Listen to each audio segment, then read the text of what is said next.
some experiences are not very good because you don't get along with the vision of the filmmakers, or you don't get along with the people. I have no problems with sex comedies. Like Hunter is could be called as a sex comedy as well. Like it could be. If you read the script, you know what the film is talking about and what kind of jokes are made. I'm not gonna go for the luxury brands. I've decided, because I just don't see the point in it.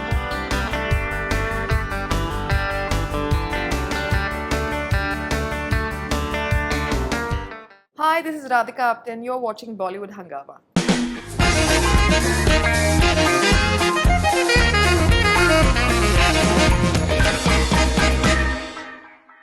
Radhika, if I take you back to your theatre days, when everything was different, earnings were less, 8,000-10,000, you were staying with roommates.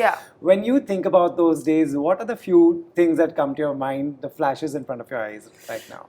I mean, yes, I definitely have more money than I had at that time, but and my lifestyle's changed in the sense that I don't take the local train. I have a car, and I'm able to sustain my lifestyle, which is very expensive because I live in 2 different countries. So I'm flying in every month. But I'm somehow not somebody who gets very comfortable with then spending a lot of money on having kind of comfort that I don't fancy. Like I had a car, I had a Volkswagen for a long time. It just broke down recently, so my mom's given me a car for now, and I'm trying to buy a new car, and I'm not gonna go for the luxury brands. I've decided, because I just don't see the point in it. Or I fly every month, so I don't really fly business necessarily. Things like that. So my lifestyle's not very exorbitant. So it's pretty much the same. And also I feel like if I decide to change careers, if I decide that I don't want to do this for a bit, which always is an option, is a possibility, right? We think that this is life, but no, life changes. So many things can happen, and I feel that one has to be prepared to live with less than what you have as well. So yeah, I mean, it's definitely changed, no doubt about it, but yeah. This comes from your upbringing. This comes from not getting carried away and not getting into brands and not flying business all the time. This comes from your upbringing. What keeps you grounded? I mean, all you have to do is look out of your window. You live in Bombay. Like the streets are filled with beggars. We know what happened during COVID. We know what happened. Like it's all around. Like it's everywhere. And you never know what will happen and where you'll be. I mean, in the world, so many things are happening at the moment. People are doing well. Next day, they don't have a home. They don't have anything. I'm just saying, I'm not saying that'll happen here, but you just have to look around. We don't even need upbringing or anything, I think, just to see what's happening. And if I take you back to Wa Life Ho To Aisi, and you did so many films earlier, were there experiences that were, some experiences that were great and some experiences that were not so nice? Oh, always. I mean, absolutely always. I've had some terrible experiences on film sets. You did? Yes, Rakta Charitra I did. I was a huge Rangila, and like everybody was, Satya and everything.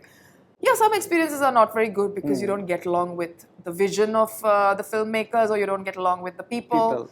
And some experience, and the conditions are bad where you're shooting, or sometimes the conditions could be excellent and still you don't get along with people, but sometimes the conditions could be horrible but people are absolutely lovely. And it becomes like one of the best experiences of your career. So what do you do when you jumped into something and you don't get along with someone? You suddenly don't like. How do you handle that kind of situation? This will just help a lot of other young actors. I've been in those situations many times, and the last experience that similar experience was when I was somewhere for about 6 weeks, and I really didn't get along with this was a while ago, but still the makers or like the content. But I read a lot on set, and I mean, I try and sort of tell them what I feel, and try and find a way in the middle. And at the end of the day, it's that person's vision, and you've said yes, and for whatever reasons you've said yes, and you have to do it. But a lot of times these situations come about because the script was never given to you on time, or the script was changed. These are the things that people don't know. But a lot of these uncomfortable situations also come because people just suddenly decide to change their script midway, and you're like, this is not what I agreed to do. But what do you do in that situation? So I try to find a middle way. I put my foot down on certain things. I read my books. I go on time. I leave on time, and I lock myself in my room and I don't think about it. I try and find something else to do, which is either book or watching something that will inspire me. Right. But at this time, you also said that you like big films, but there were also big films that you didn't do. Yeah. What would be the circumstance when you would say no to a big ticket? Like, I think a couple of sex comedies were offered to me after Badlapur. Right. Or there were other couple of things that were sort of I was talking to them about. I have no problems with sex comedies. Right. Like Hunter is could be called as a sex comedy as well. Like it could be. I mean, I think a film doesn't have one single genre, right? You have so many.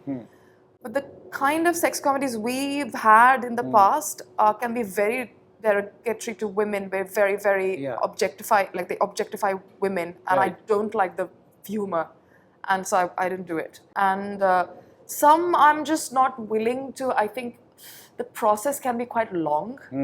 People don't come on time in this country, so dates keep changing, and you commit to like a 20-day, 40-day shoot, and your many months are gone because you're waiting for people to figure out, work around. I just like to go home on time. I like to know what I'm doing, and I like to do other things as well.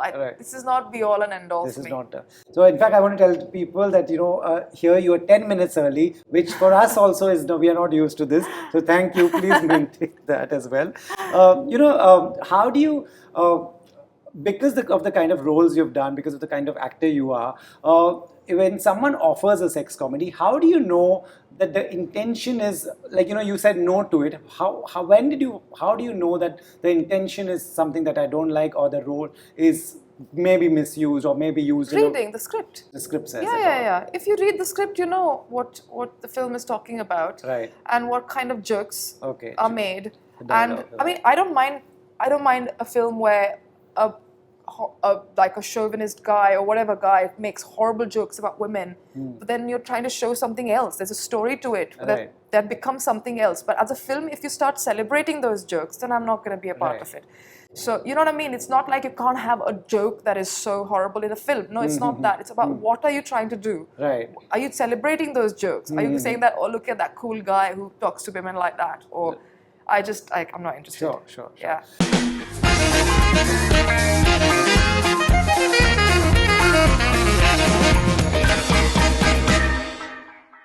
Hi, this is Radhika Apte and you're watching Bollywood Hungama.